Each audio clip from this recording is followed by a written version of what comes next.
There we go. The August 25th, 2026 School Board Special Meeting and Workshop is called to order.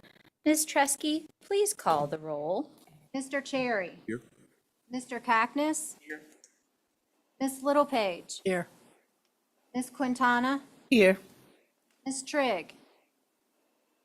Mrs. Watkins. Mrs. Apow. Here.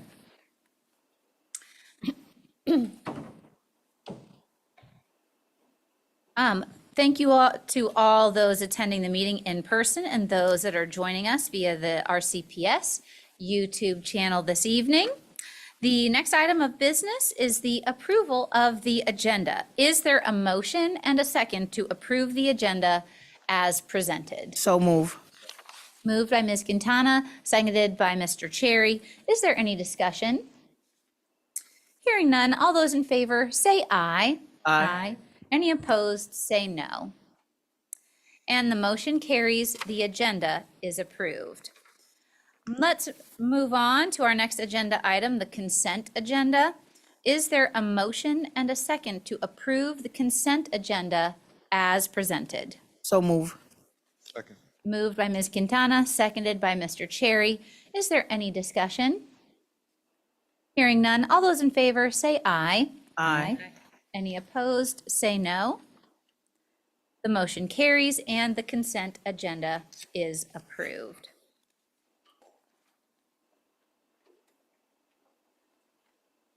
Right. And on to the superintendent's reports and updates. Dr. White, if you could please provide us with your updates. Absolutely. Good evening, Madam Chair, Mr. Vice Chair, members of the school board.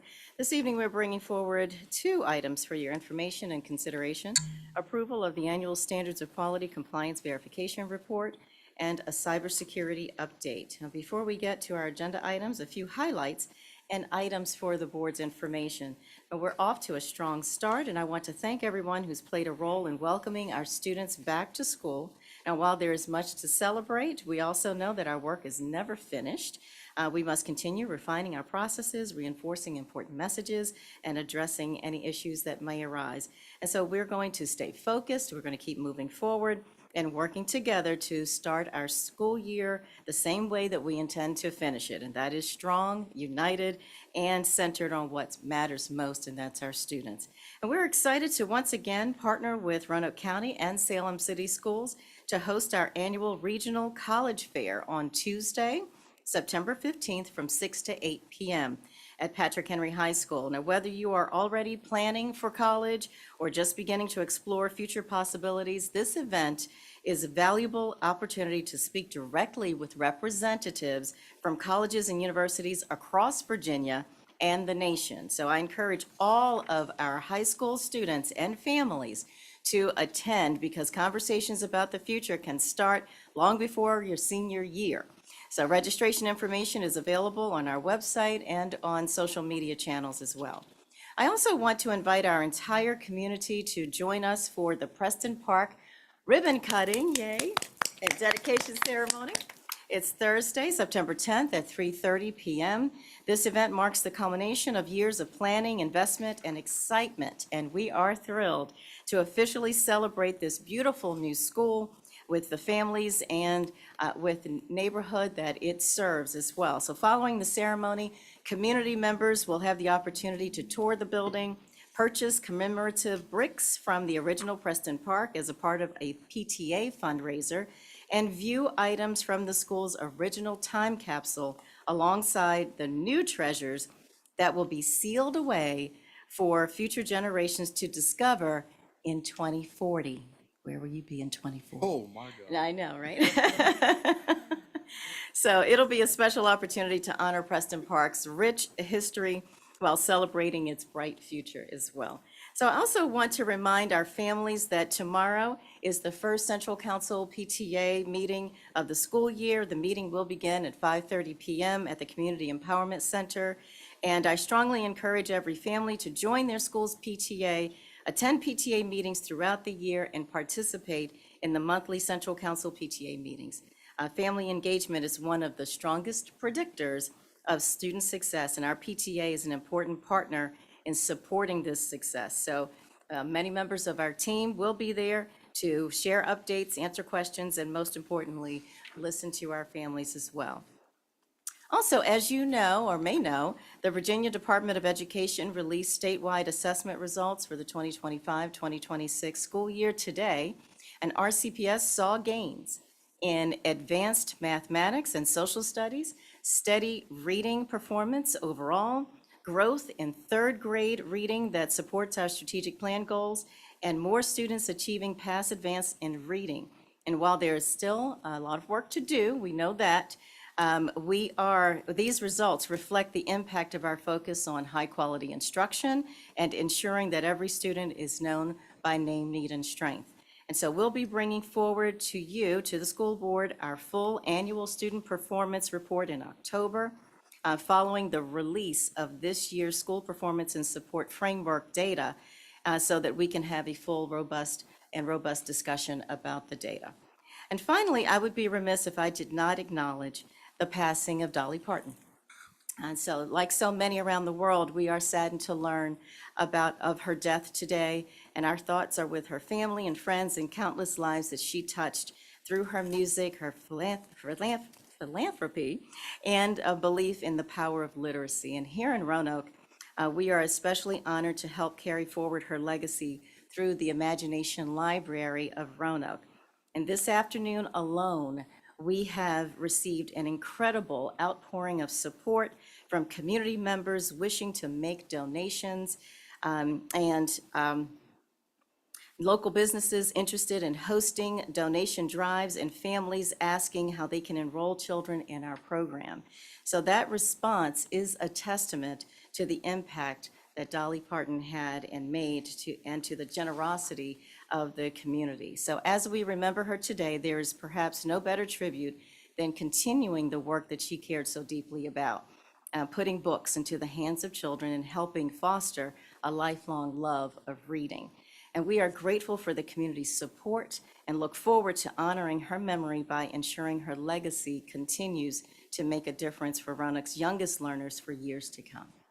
So now with that, to start, I would like to ask Dr. Jonathan Schultz, our Executive Director of the Office of Accountability and Strategic Initiatives, to provide a summary of the measures from the compliance report for your consideration.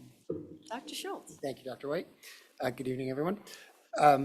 This is our standard report that we do every year. To stay in compliance with the Code of Virginia, the Board of Education requires that the state board is going to report to the General Assembly and say, hey, are all the schools doing everything that the standards of quality say that they're supposed to be doing? So we have a fairly elaborate process that we run for several weeks in the summer.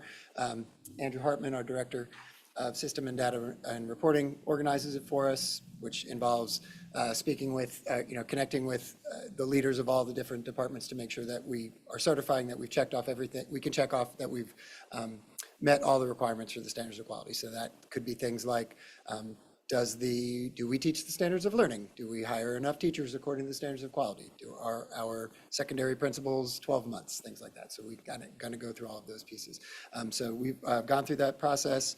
We've had chiefs at every level certify all of the components. And then so tonight, the last piece is to bring it to you for board approval. Thank you very much, Dr. Schultz. Does the board have any comments or questions for Dr. Schultz? Thank you. All right. So to continue, is there a motion and a second to approve and provide signatures to the 2025-2026 Compliance Verification Report, affirming the division's compliance with the standards of quality and other various reporting requirements as submitted? So moved. Second. Moved by Mr. Cackness, seconded by Ms. Trigg. Is there any discussion? Hearing none, all those in favor say aye. Aye. Aye. Any opposed say no. Hearing none, the motion carries and the 2025-2026 Compliance Verification Report is approved and the necessary signatures will be provided. Thank you, Dr. Schultz. Thank you. Thank you, Dr. Schultz. Next, I'll ask our Executive Director of Operations, Wesley Williams, to provide a national and state level overview of cybersecurity threats. So, Mr. Williams, over to you. Nice tie. Thank you. I suit. Well, thank you. Oh, yeah. Thought this was a cybersecurity update. Uh-huh. You all look very nice, by the way, as well. Madam Chair, Vice Chair, members of the board, to those watching online, for those here in attendance, I am here to present our cybersecurity briefing. I will start at a high level describing threat trends we are seeing nationally and within our state. We will then zoom in to review our defense structure for Roanoke City Schools and look at some highlights of threats we have actively blocked. I will zoom in further to talk about the ways we protect all of the varying systems that now rely on an internet connection, and I will end by briefly detailing one of the many ways we are working to further protect our instructional environments. At a national level, email remains the primary initial attack vector for school breaches. Over 80% of K-12 divisions face regular phishing scams and business email compromise, and this holds true for Roanoke City Public Schools. Separately, threat actors frequently target staff and then attempt to use their accounts to gain access into other systems. At the state level, the VDOE has expanded data privacy and protection guidelines. Similarly, our cyber insurance requirements have significantly tightened. If divisions do not have some of the systems I will detail on the next slide, they can face premium hikes and in some cases, denial of coverage. So, what are we doing about this in Roanoke City Public Schools? Good question, Ms. Quintana. I will let you know right now. Number one, we utilize a system called Barracuda to inspect and sanitize incoming and outgoing emails. CrowdStrike is our next generation antivirus tool that secures our systems by detecting and mitigating malware, spyware, adware, and viruses. To prevent unauthorized administrative changes and prevent a user's account from being assigned elevated privileges, as I mentioned on our last slide, we use an automated Microsoft permission alert system. Fourth, we segment our virtual server environments using a system called VMware, which helps us enforce the principle of least privilege. In the event a user's credentials are compromised, this segmentation prevents bad actors from getting into our broader server infrastructure. And lastly, we rely on our staff. All of you as a board, all of us here tonight, everyone across the division. Yes, our staff remain the easiest target for bad actors to trick, but they can also be our strongest defenders. And I'm going to ask everyone who's listening tonight to please think before you click. And I'll give you just one example. If you have never received an email from Dr. White, but then you randomly get an email from Dr. White, an urgent email asking you to go get gift cards, to give you, Not me, I promise. to give you, that's right, to give you your account information, student information, it is likely not Dr. White. It's not, Dr. It is not Dr. White. Do not click the links or give away your information. I will tell you, our principals get impersonated almost every day, if not every other day, and not just by email, by text, and by phone calls as well. Please stop, read the email, read the text, think about who's on the other line of the phone, and remember, you can always follow up with the sender to verify their validity. Next, I wanted to give you a visual of what is going on behind the scenes. Over the past 90 days, Barracuda has evaluated over 3.1 million inbound and outbound email messages across the division. Out of these messages, close to 20,000 were blocked before ever reaching student and staff inboxes. CrowdStrike has detected and mitigated 258 threats in that same time period. And we have been able to detect and instantly audit unauthorized role escalation, whether accidental or malicious. And that is just one component of how we safeguard our staff and our students and our instructional environments. I want you to think for just a second about how many other systems use an internet connection to function.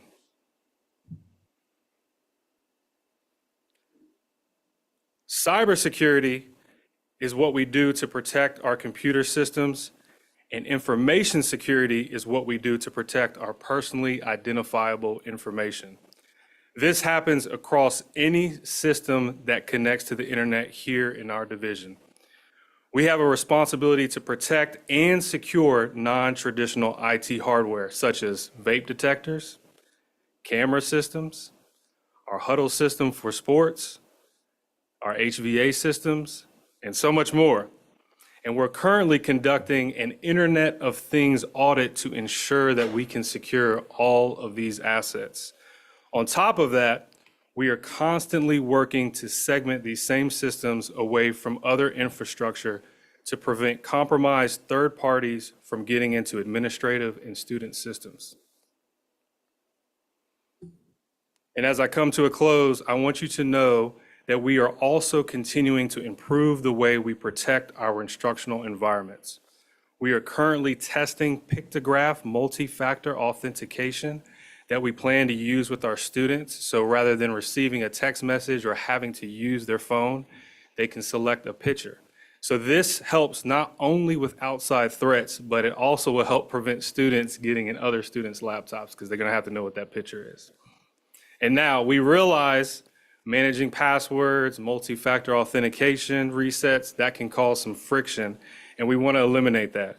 And so we're also working to implement teacher reset controls in the classroom, meaning that teachers themselves will be able to help students get back into the devices. They won't have to send them to the libraries, or they won't have to contact the instructional technology coach or the technology department. This too should help protect instructional time. I'm proud to say that we have established a modern and resilient cybersecurity posture, one that balances strong security controls while maintaining a usable environment for staff and students to use their technology tools. Thank you for the opportunity, and I'll take any questions. Thank you very much, Mr. Williams. Are there any questions on this side of the dais? But thank you for always answering. You're welcome. And on this side? The only question I have is, do we send out this information to the parents? Just because I feel like maybe they will put more attention to what their kids are doing, you know? As of late, I have noticed that unfortunately, some parents just leave the kids with the computer and you go cooking and you go clean or do the laundry and then you're not really aware. So yeah, is there a way that we can send this or a flyer or something to the parents? Yeah, for sure. So I can tell you that we're already working with Claire Mitzel and communications on that very topic. So there's a group of us who have been talking about screen time, and we have been talking about how to communicate that to parents. I can also tell you that for parents who are watching right now, if you go to the technology department's webpage, there are some links there that provide helpful hints, a lot of tips that I've talked about here tonight, some things to give them that information. And then look out for us at a school near you, because lots of principals, thank you, have been inviting the technology department to their back to school nights, to family nights, specifically to talk about screen time, specifically to talk about cybersecurity, to specifically talk about cyberbullying. And we love to show up and be able to help them with that type of information. Awesome, thank you. And then one last thing, and maybe this, I don't think this is for you, I think this is for Dr. White. Do principals really text parents? No. Oh, yeah. Again, so if you think that something is suspicious, call, ask the question, right? Because you're absolutely right. Principals are targeted for cybersecurity kinds of things, administrators, central office administrators, I'm always targeted again. So if you're getting something, if you get a text that you know that you wouldn't normally get from a principal or from a superintendent or from an assistant principal, and you're questioning it, pick up the phone and call. Because likely it is a scam of some sort, and we have to just be realistic that there are unfortunately some bad characters out there and who are just trying to kind of prey on the school division in various ways. And so we just need to be vigilant, hyper vigilant. That's a good point. And if you have a question, I would say, let's just do it the old-fashioned way. Pick up the phone and call and ask the question. And ask the question, was this you? Exactly. And that's what I wanted just to put out there, just so the public that is seeing us or hearing us, I do not know if any principal or teacher has ever texted me, ever.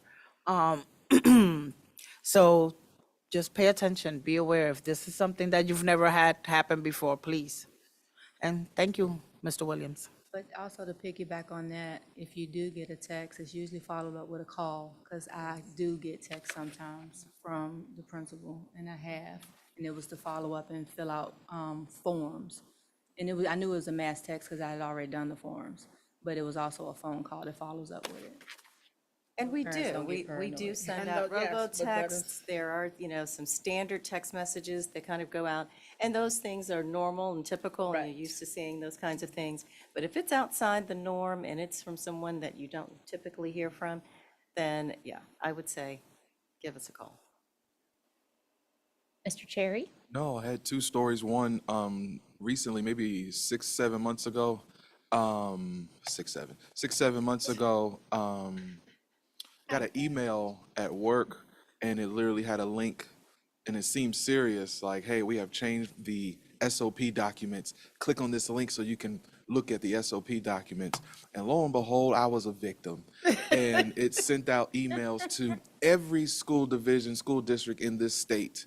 And it took me at least 2 weeks to rectify that. So, if you ever get one of those emails that sends you a PDF link to please click here, please don't click on it, because it'll be a whole disarray of just events. And the best way to respond to those suspicious activity, I utilize my daughters who have phones that they hate using their phones, to the point where if a number's not saved, if they get a call, they just throw the phone away.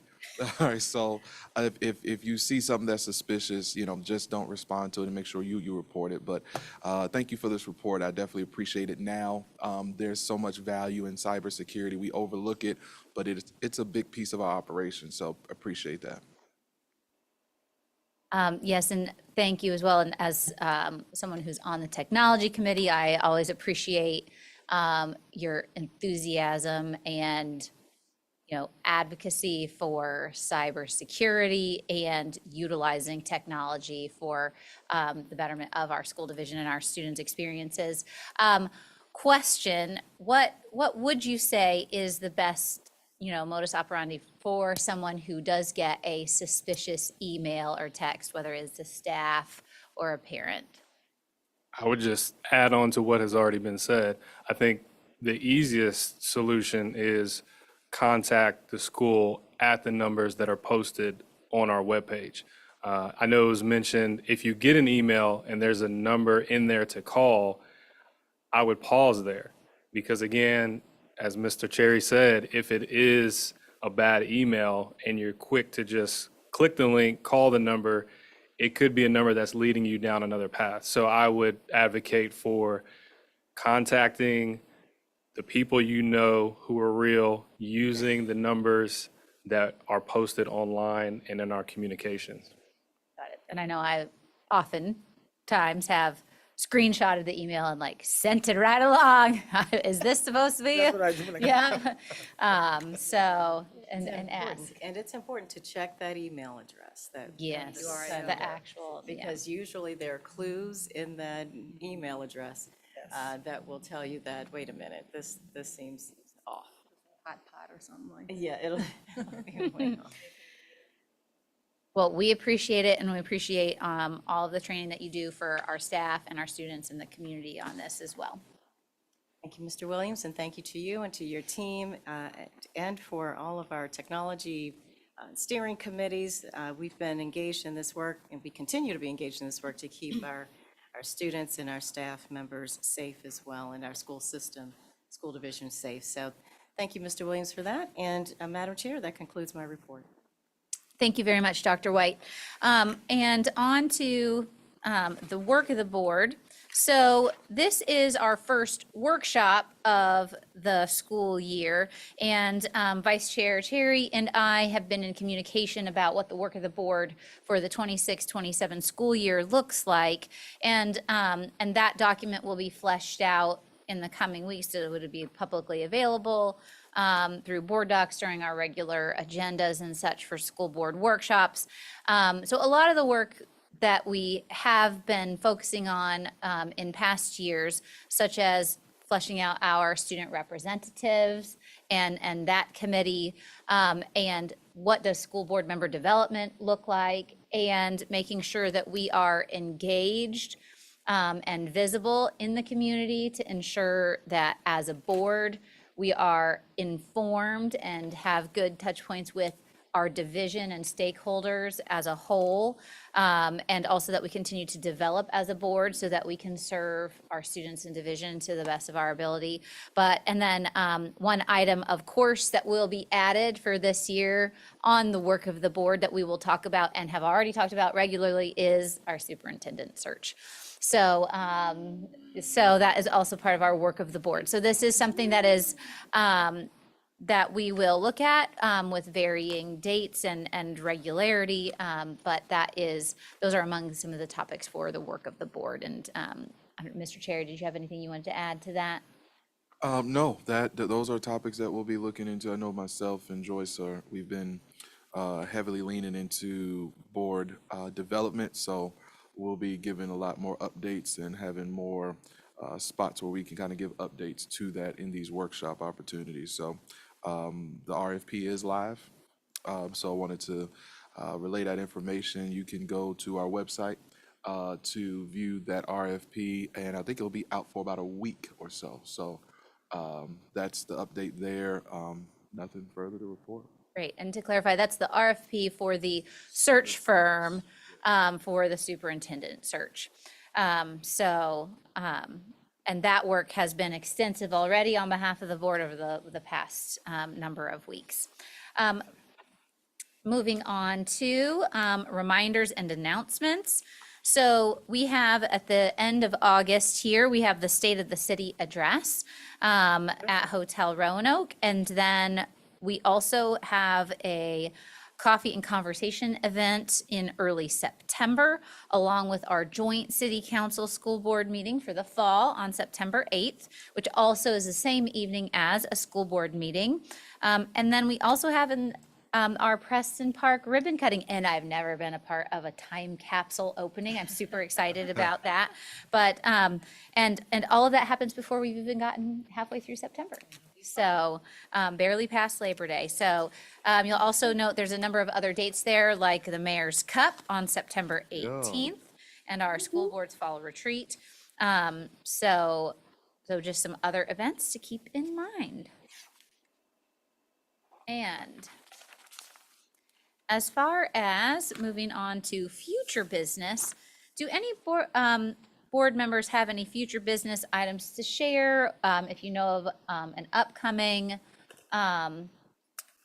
committee meeting that you know is on the docket or anything like that? Okay.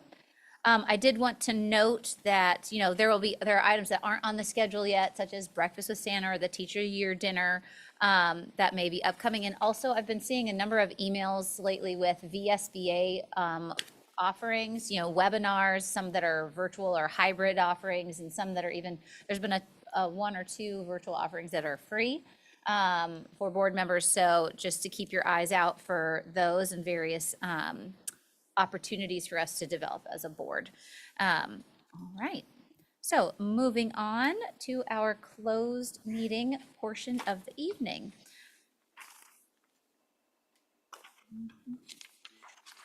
Is there a motion for the closed meeting? I move that the board convene in a closed session for the following purposes: to discuss reports or plans related to the security of any governmental facility, building, or structure, or the safety of persons using such facilities as authorized by 2.2-3711A19 of the Code of Virginia, and to discuss specific Roanoke City Public Schools officers, appointees, or employees for the purpose of considering such persons' assignments, appointments, promotion, performance, demotion, salary, discipline, and resignation pursuant to Section 2.2-3711A1, Code of Virginia, 1950, as amended, and to consult with legal counsel and briefings by staff members pertaining to actual litigation pursuant to Section 2.2-3711A7 of the Code of Virginia. Moved by Ms. Trigg. Is there a second? Second. Seconded by Mr. Cherry. Is there any discussion? Ms. Tresky, please call the roll. Mr. Cherry? Yes. Mr. Cackness? Yes. Ms. Littlepage? Yes. Quintana? Yes. Trigg? Yes. Watkins? Mrs. Apo? Yes. The board will now enter into a closed session to discuss only items within the approved motion. No other board business or decisions will be conducted during this session. Thank you.